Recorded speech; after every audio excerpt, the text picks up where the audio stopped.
There's one thing I genuinely don't get. How did we reach a point where women feel that they must maintain fake nails, fake lashes, fake tan, and a 100-step beauty routine just to be seen as presentable? In these videos, I'm sharing the most important things I have learned as a working mother practicing the Montessori approach to raising children so you can spend more time with your children and less time on social media. I'm Tribly Dsouza and I'm the founder of Nino Mondo, a support platform to support working mothers in the first 2 years of their life as a mother. I'm also the founder of a mental health service called Me to Myself that allows you to vent your negative feelings anonymously in a healthy way. And I also have a goal achievement email program called Rockchick. It's for women despite the roles they play in the organization. It's a program that supports women in all walks of life. I have made these videos so you spend less time scrolling through content designed to make you feel like you're not enough and more time with your loved ones. I say this as a marketer and as a feminist. I have worked in product management for long. I know exactly how brands speak to women. If your self-esteem is low, here's a product to fix you. If your self-esteem is high, they switch tactics. You're worth it. Treat yourself. Either way, the message is the same. Spend money, buy something. And I'm not immune to it. None of us are. And that's the point. We have to be aware that the system is manipulative. Now, you are beautiful without all the extras. And I really mean that. Not in a Pinterest quote way, in a practical, grounded way. Your face, your hair, your skin, all of it is beautiful.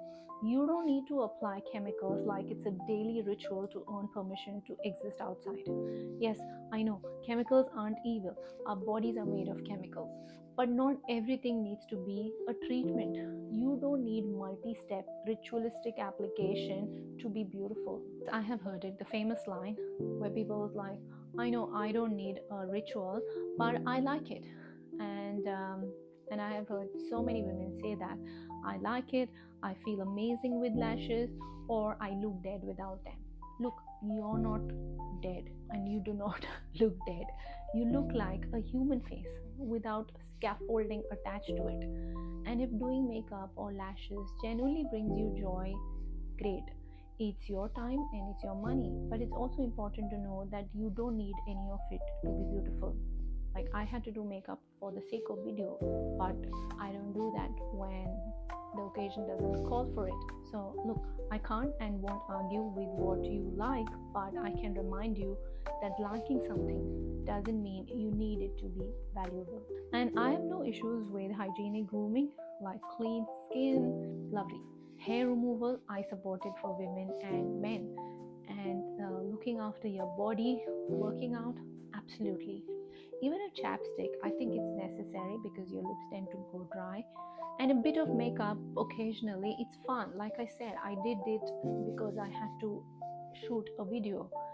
But nails every 2 weeks and tan every month and daily 30-45 minute makeup routines, maintenance appointments you need a project manager for. That isn't self-care. That's a part-time job and you're paying for it. And look, I personally don't do manicures and pedicures or facials, not because I'm superior, but because I genuinely don't see any value in it for me. I don't see any difference in before or after a facial, even a manicure or pedicure. So, once my cracked foot healed in 3 days while I was applying heel balm, and my hands also got soft while applying it. So that's all I do when it comes to manicure and pedicure, low effort and high impact. And that's my accidental discovery and that's my routine. But when I see girls with fancy nails and I'm like, how do you even know what kind of dirt is underneath those nails? And a nail cutter works beautifully. It's fast, it's clean, and like I said, you spot dirt easier without nail polish covering the real situation under there. Again, no judgment if you love nail polish. It's just a reminder that nice to have is different from need to have, and not everything that claims to be organic, green, sustainable, clean, or carbon neutral actually is. Sometimes it's marketing with a green leaf slapped on top. So bamboo plastics are not biodegradable fast enough. BPA free plastic is not necessarily BPS free. Cotton, if we think that, oh, I only use cotton, it requires more water, and it also needs to be bleached with chemicals. And paper bags, they can't be used more than once or twice. So when we say I'm trying to be sustainable by only using paper bags, they have this very thin layer of plastic which then chokes the entire recycling system. So all this is complicated, but greenwashing is rampant. So if you don't understand, you've not really bothered to research, it's very easy to think that yes, I am being sustainable, but in reality it isn't the case, because you don't know, and that the downstream impact to Mother Earth is very much still the same. So all I'm trying to say is, yes, be mindful about your contribution to global warming, but don't fall into purity culture either. Also, there's something I have to say, that I feel that no matter how skilled a woman is, how educated, intelligent, capable, or high performing, a large part of the society we live in still often reduces her to weight, skin, hair, beauty, grooming, age. It's subtle, it's silent, it's closeted misogyny. And that kind of misogyny is hard to call because it hides in compliments, in culture and expectations. And from childhood onwards, women hear smooth this, brighten that, whiten this, and reduce that, and conceal and correct and contour. Meanwhile, men, all they hear is just be clean and hygienic, and congratulations, you won. This constant messaging conditions women to search for flaws, even ones that don't exist 5 minutes ago. And you're not imagining it. Like I said, society still reduces women to aesthetics first. So no matter how educated, capable, or brilliant the woman is, her looks still enter the chat. Men get to age. Women are supposed to prevent. So remember, closeted misogyny is real, it's subtle, it's subliminal, and it is everywhere. So you can deny it as much as you want, but it's exhausting. Also understand that pink tax is real. Please don't ignore it. Here's the part most women forget. You're already paid less. The gender pay gap is not a myth. It is a global joke that no one is laughing at. And the system works like this: pay women less, convince women to spend more, reward men for being natural, judge women for being unpolished, and still promote the man when the opportunity comes. And on top of being paid less, women are expected to buy more, maintain more, polish more, conceal more, present more, and that is the pink tax. Products for women cost more even when they are the same as men's. So if you're going to spend money, let it be on things that build you, not drain you. Upskilling your knowledge, building a side business, health, fitness, therapy, coaching, savings, insurance, investments, friendships, childcare, so you can breathe. So self-care is also about connection too. So instead of spending that time that you would spend on your nails and all of that, spend that time with a friend, or go for a walk connecting with the friend in nature. Remember, bodies age, brains don't. If you keep feeding them, you may never match men in brawn, but you can absolutely double down on your strengths, your skills, your intelligence, your emotional skill, resilience. That's where your real power sits. Vanity is fleeting, but confidence, that's lasting. Also ask yourself one question before spending.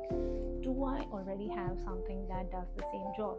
If the answer is yes, then the product isn't a necessity. It's an impulse, a want, or a moment of marketing hypnosis. And that's fine as long as you know that. And that's fine as long as you know that's what it is. You don't need lashes for confidence. You don't need fake tan to feel alive. You don't need beauty industrial complex to validate you. Moderation and intentionality matter here too. Indulge in what you love and truly lifts you. But don't let companies and influencers convince you that you're incomplete without the products. And if this video nudges you to pause, to think twice before buying something, or to spend that time with your child instead, then this message has done its job. We have been living in a society where women are told constantly, and I mean relentlessly that they need shiny hair, clean skin, brighter skin, which conditions us at a subliminal level to therefore constantly look for faults in ourselves and others. The affirming messages that you receive from well-wishers and some really good influences out there which say you're enough, you're good, that you need to love yourself and stuff like that, they're not enough because there aren't that many. And the default message put out is women need to be thinner and prettier, and that's the default message, that women need to be thinner and prettier.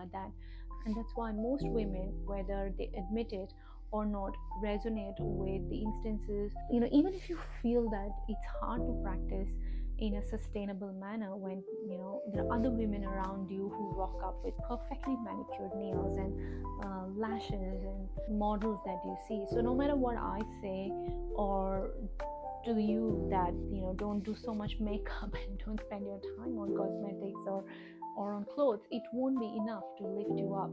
Also, because I also have the same issues. I see perfectly dolled up women around me all the time, and men are simply clean and hygienic, but women are dolled up or dolling up, and I wonder why you're putting the chemical on your face and so close to your eyes, and you're so beautiful already. How do I put it? That you don't need fake things on your body, and don't listen to those messages you receive. And if people around you don't accept you the way you are, then it's time to let them go. Anyway, I've always wanted to say that, and now that I have said it, it's off my chest. So go do what works for you. The beauty industry will definitely wait. Your life, your real one, won't.